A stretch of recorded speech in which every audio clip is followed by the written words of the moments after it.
Cristo Jesus. Amém. Amém. Glória a Deus. Louvado e engrandecido seja o nome do Senhor. Nós vamos para a palavra de Deus. Um texto que eu quero compartilhar com vocês está no Evangelho de Mateus, no capítulo 14. Evangelho de Mateus, no capítulo 14. Nós estamos aí numa semana de preparação, né? Uma semana onde no domingo estaremos falando sobre a Páscoa, sobre a ressurreição de Cristo Jesus, e é muito importante para nós nos voltarmos para a palavra de Deus, para uma data que é fundamental para o cristão, né? Essa é a principal data do cristão, a Páscoa. Eu gostaria muito que você pudesse abrir comigo no Evangelho de Marcos, capítulo 14, Evangelho de Marcos, capítulo 14, nós leremos a partir do verso 32, Evangelho de Marcos, capítulo 14, nós leremos a partir do verso 32. É importante que você se apegue à palavra de Deus, que você mantenha as escrituras sagradas abertas.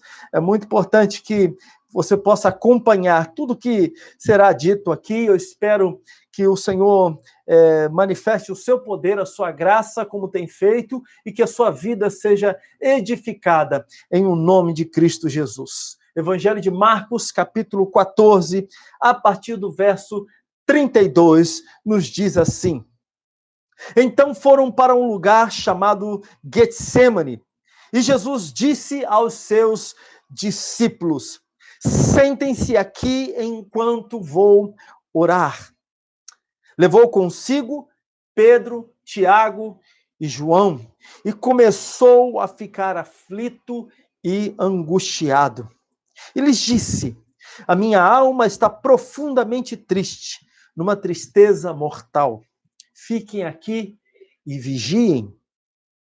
Indo um pouco mais adiante, prostrou-se e orava para que, se possível, fosse afastada dele aquela hora. E dizia: Abba, Pai, tudo te é possível, afasta de mim este cálice. Contudo, não seja o que eu quero, mas sim o que tu queres. Então voltou aos seus discípulos e os encontrou dormindo. Simão disse ele a Pedro: Você está dormindo? Não pôde vigiar nem uma hora? Vigiem e orem para que não caiam em tentação. O espírito está pronto, mas a carne é fraca. Mais uma vez ele se afastou e orou, repetindo as mesmas palavras. Quando voltou, de novo os encontrou dormindo, porque os seus olhos estavam pesados. Eles não sabiam o que lhe dizer. Voltando pela terceira vez, ele lhes disse: Vocês ainda dormem e descansam? Basta! Chegou a hora. Eis que o Filho do Homem está sendo entregue nas mãos dos pecadores. Levantem-se e vamos. Aí vem aquele que me trai. Vamos, neste momento, refletir na palavra do Senhor. Eu quero pontuar com os amados irmãos algumas coisas aqui nesse texto. Primeiro, que essa narrativa, incluindo o capítulo 13, então o capítulo 13 e 14 de Marcos, esses dois capítulos, eles se movimentam para as cenas finais da vida do Senhor Jesus. Em Marcos capítulo 14, ele começa nos versos 1 e 2, fazendo uma descrição da dissimulação de sacerdotes e escribas que queriam e planejavam a morte do nosso Senhor Jesus Cristo. E nos versos 3 a 9, nós temos aí uma comovente narrativa, e uma narrativa maravilhosa, preciosa, da devoção de uma mulher chamada Maria, né? O texto nos diz que ela tem um perfume muito caro, né, feito de nardo puro, e ela quebra o frasco, como nos diz no verso no verso 3, né, e derrama o perfume sobre a cabeça do Senhor Jesus, né, e ela faz isso preparando o Senhor Jesus para a sua morte, e Jesus ressalta este ponto, mas o que chama a nossa atenção aqui é a devoção desta mulher chamada Maria. E nos versos 10 e 11, nós temos um contraste ainda maior nesse texto, pois aparece aqui a conspiração de Judas, né? Quando nos versos 10 e 11 diz-nos assim: então Judas Iscariotes, um dos 12, dirigiu-se aos chefes dos sacerdotes a fim de lhes entregar Jesus. A proposta muitos alegrou e lhe prometeram dinheiro. Assim ele procurava uma oportunidade para entregá-lo. Então, esse é um verso que contrasta muito com a postura de Maria, né? Com a devoção de Maria, a maneira como Maria se prostrou diante do Senhor Jesus. E aí, do verso 12 até o verso 26, o que nós temos é um relato aqui, os acontecimentos relacionados à última ceia feita pelo Senhor Jesus, ministrada pelo Senhor Jesus. E nos versos 27 até o verso 31, o que aparece para nós é a afirmação de que o próprio Senhor Jesus afirmando que ele seria traído, né? Que os discípulos, aliás, que ele seria abandonado, que os discípulos o deixariam, e aí nós vemos a figura de Pedro se colocando de um jeito, né? De maneira nenhuma, Pedro insistindo, é o que está no verso 31, né? Dizendo, olha, mesmo que seja preciso que eu morra contigo, nunca te negarei. E nós vemos que não foi isso que aconteceu, Pedro acabou negando o Senhor Jesus. E aí chegamos aqui, nessa perícope, né, dos versos 32 ao 42, que fala sobre esse momento de Jesus no Getsemane, no jardim do Getsemane. Né? Haviam diversos bosques de oliveiras nas encostas do Monte das Oliveiras. Getsemane significa prensa de azeitonas, né? E Jesus já havia ido àquele lugar, naquele jardim, em diversas ocasiões para orar. Em João capítulo 18, nos versos 1 e 2, isso fica claro, esse texto nos dá essa informação. E durante a semana da paixão, o Senhor Jesus, ele durante o dia entrava no templo, pregava, anunciava as boas novas, e à tardezinha, ao anoitecer, ele se recolhia, ia para essa região, né, do Monte das Oliveiras, ali perto do jardim, no próprio jardim, para repousar, para descansar, para orar, para buscar ter um pouco de paz, um pouco de tranquilidade, porque, afinal de contas, o dia a dia do Senhor Jesus, no final do seu ministério, foi muito intenso. E o texto até que nós lemos fala sobre isso, porque deixa claro que esses discípulos estão cansados. Jesus procura falar com eles, busca-os para orar, para falar, né, para estar junto com ele, e esses discípulos estão dormindo, estão cansados, né, porque a vida de fato era muito intensa.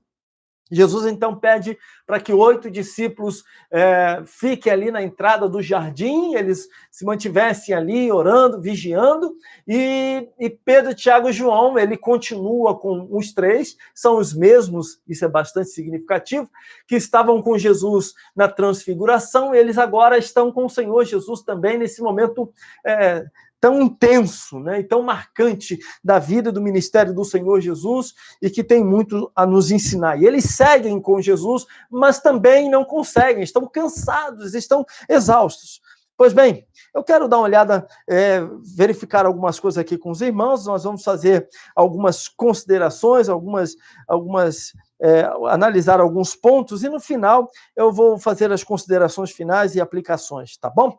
Vamos lá. No verso 32 ao 34, que nós temos aqui, é Jesus falando da sua angústia, Jesus falando da sua tristeza, e de uma tristeza profunda. Não é uma angústia qualquer, Jesus não estava apenas um pouco triste porque alguém o desprezou, nada disso, era uma profunda tristeza, uma angústia na sua alma, e isso está nos versos 32 a 34, que nos dizem assim: então foram para um lugar chamado Getsemane, e Jesus disse aos seus discípulos: sentem-se aqui enquanto vou orar. Levou consigo Pedro, Tiago e João, e começou a ficar aflito e angustiado.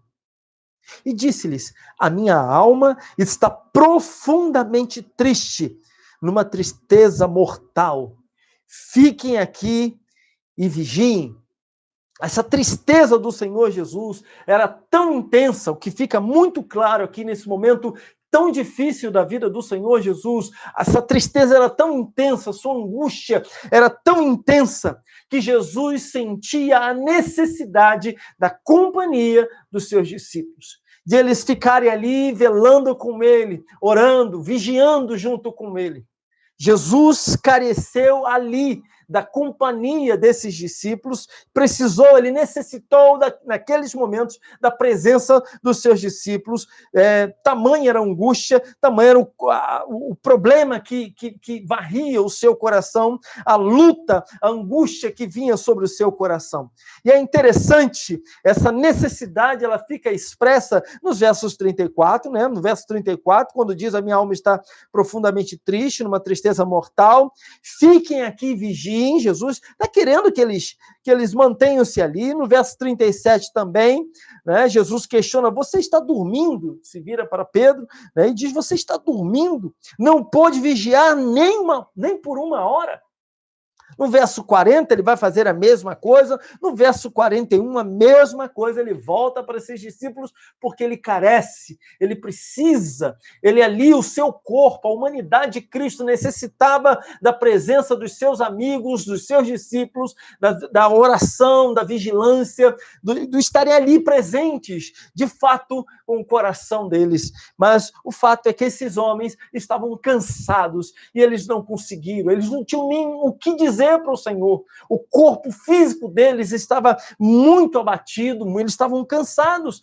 E ali o Senhor Jesus demonstra, então, a sua profunda tristeza, a sua profunda dor e o quanto ele necessitava da ajuda ou da companhia desses discípulos, né? Eles chegaram ali por volta de quase meia-noite, eles estavam cansados o dia inteiro, andando de um lado para o outro. E nos versos 35 a 36, nós vemos uma atitude física como também uma atitude interior de Jesus. Né?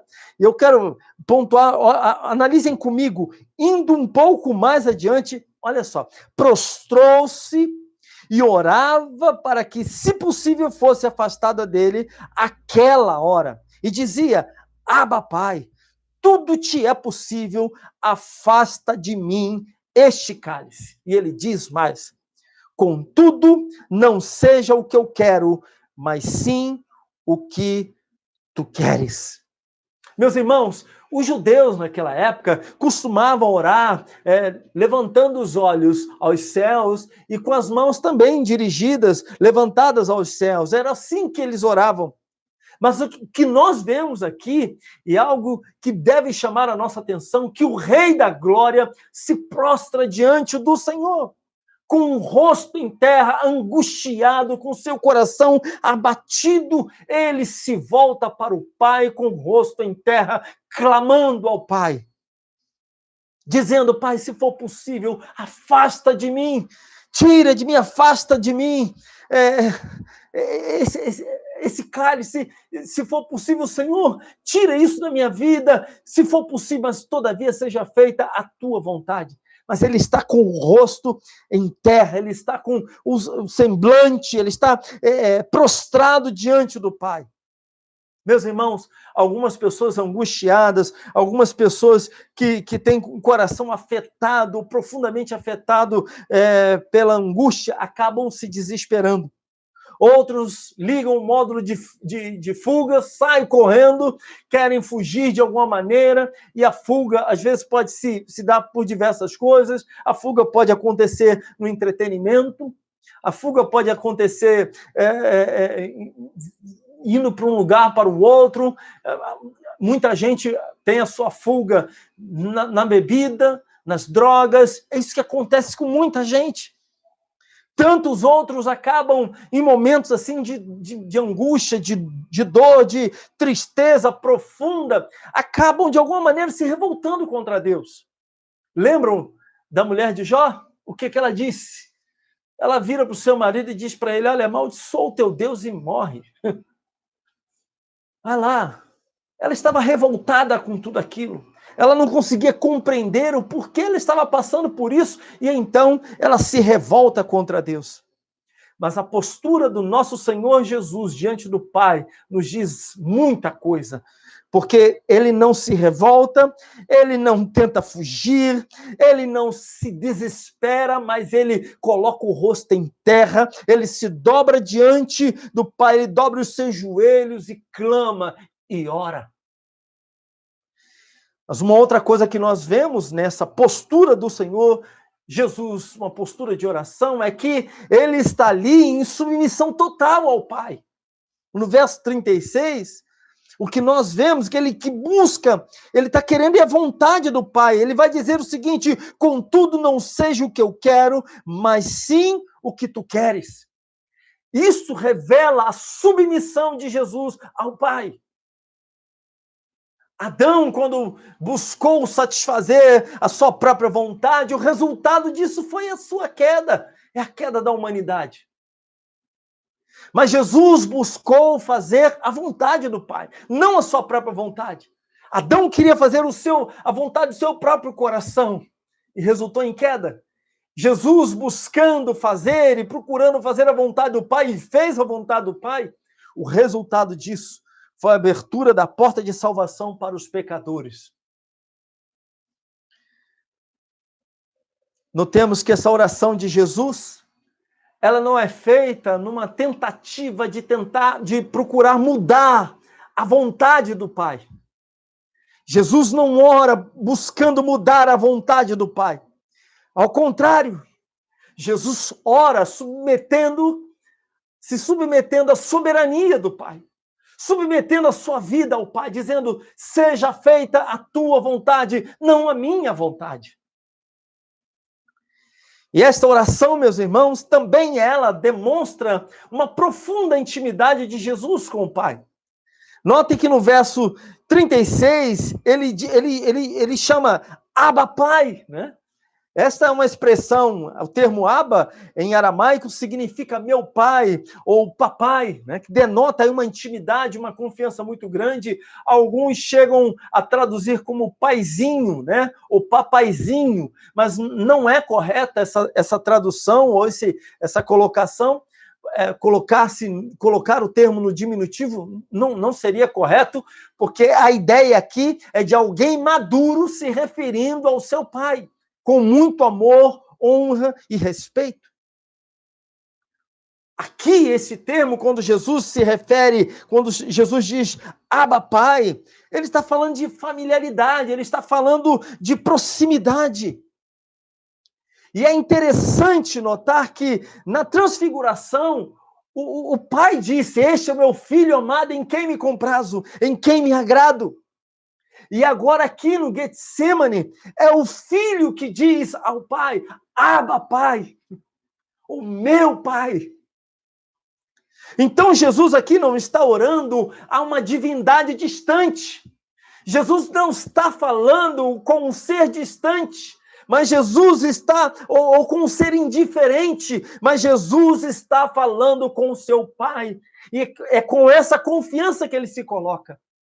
Ele não está fazendo uma prece qualquer a alguém que ele não conhece ou que ele não tem intimidade. Pelo contrário, ele está orando ao seu Pai, àquele que o conhecia e que ele conhece.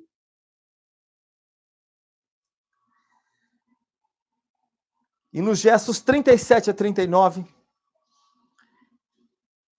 nós vemos aqui a oração de Jesus, que nessa oração de Jesus ele há uma persistência e que deve chamar a nossa atenção. Diz assim: então voltou aos seus discípulos e os encontrou dormindo. Simão disse ele a Pedro: você está dormindo? Não pôde vigiar nem por uma hora? Vigiem e orem para que não caiam em tentação. O espírito está pronto, mas a carne é fraca. Mais uma vez ele se afastou e orou, repetindo as mesmas palavras.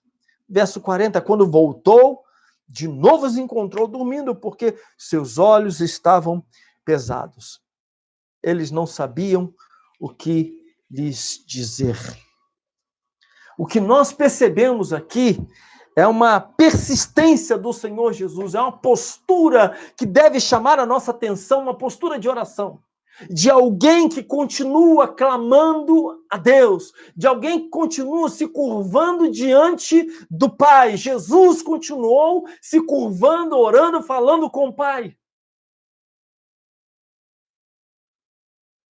Ele ora e ele volta para os seus discípulos e diz: olha, vamos embora, vamos orar, você não pode, Simão, você não pode orar nem uma hora. E ele retorna para a oração, fala de persistência. Pois bem, meus irmãos, eu quero fazer umas aplicações aqui desse texto para nós.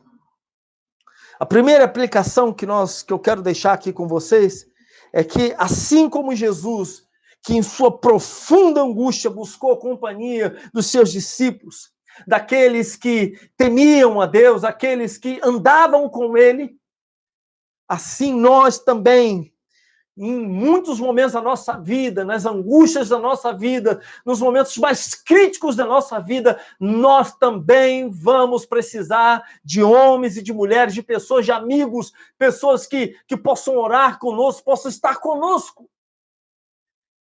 Gente que a gente possa chorar junto, possa abrir o coração. Nós também precisamos, temos a necessidade de caminhar junto. Eu acho significativo falar isso no momento no momento que nós estamos passando, porque agora estamos impedidos de estarmos juntos fisicamente por conta do Covid-19.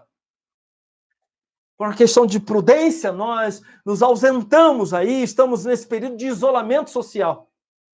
Mas muitos de nós já têm sentido essa ausência da comunhão, da troca, do poder chorar junto, do rir junto, de poder compartilhar a vida, de compartilhar as lutas, as adversidades, de não ficarmos trancafiados dentro do nosso próprio coração, sofrendo sozinhos. Nós temos um privilégio enorme de podermos sentar com irmãos e irmãs, e você poder chamar o pastor, um líder na sua igreja, e poder conversar com eles, abrir o coração e dizer: me ajuda, meu coração está angustiado.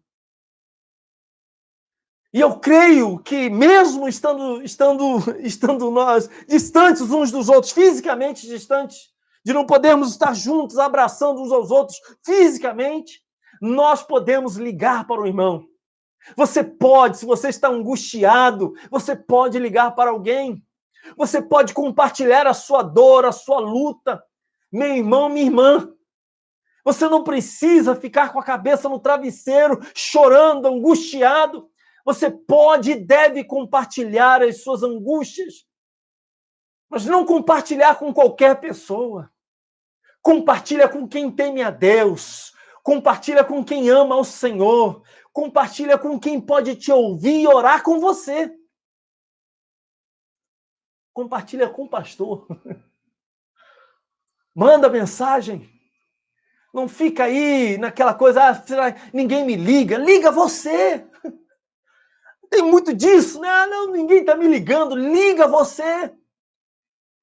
Seus irmãos podem estar esquecidos ou estar mergulhados também, ou estarem mergulhados em lutas, em angústias.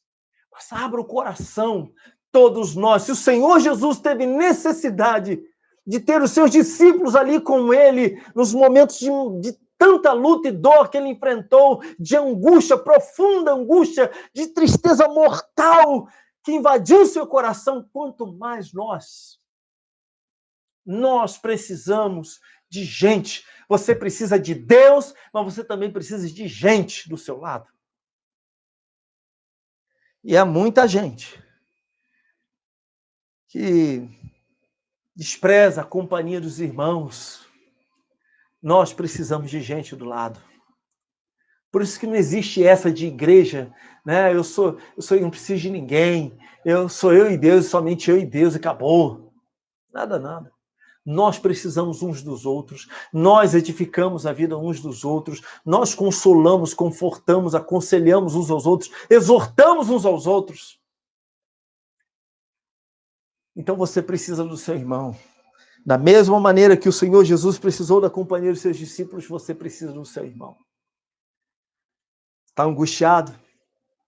está com o coração ferido, machucado, está triste, está depressivo, não sabe mais o que fazer, está sem esperanças, porque as contas estão chegando e você não tem dinheiro para pagar, está angustiado com todo o quadro que toma a nossa nação, liga para o seu irmão, manda uma mensagem para ele no WhatsApp, pede socorro, senta com o seu irmão virtualmente e ora com ele, pede ajuda, em nome de Cristo Jesus. Mas a segunda coisa que nós vimos aqui é que o Rei da Glória prostrou-se e submeteu-se ao Senhor, ao Pai. Meus irmãos, nós também devemos fazer a mesma coisa. Diante das lutas, das angústias da nossa vida, a primeira coisa que nós temos que fazer é nos prostrar diante de Deus, clamar a Ele, submeter a Ele a nossa vida, o nosso coração, a nossa mente, toda a nossa vida precisamos submeter a Deus. Não adianta você apenas se desesperar, não adianta você tentar se isolar, desligado, atender telefone, não responder as mensagens que mandam para você. Não adianta você procurar ficar sozinho, isso não ajudará. Não adianta o isolamento. Não adianta você ficar revoltado, não adianta. Não adianta. Aliás, sobre revolta, há muita gente revoltada na internet, gente. Há muita gente com palavras duras na internet. Não adianta essa revolta. Nós precisamos nos voltar para o Senhor, nos prostrar diante de Deus. Deixa eu confessar uma coisa para os irmãos. Hoje mesmo, lendo as notícias, eu não fico muito tempo na internet, pelo contrário, eu entro, pego a notícia que na parte da manhã e acabou. Mas eu li hoje algo que me deixou profundamente chateado, pensativo, ao ponto de, na hora do almoço, eu fui orar, agradecer a Deus pela refeição.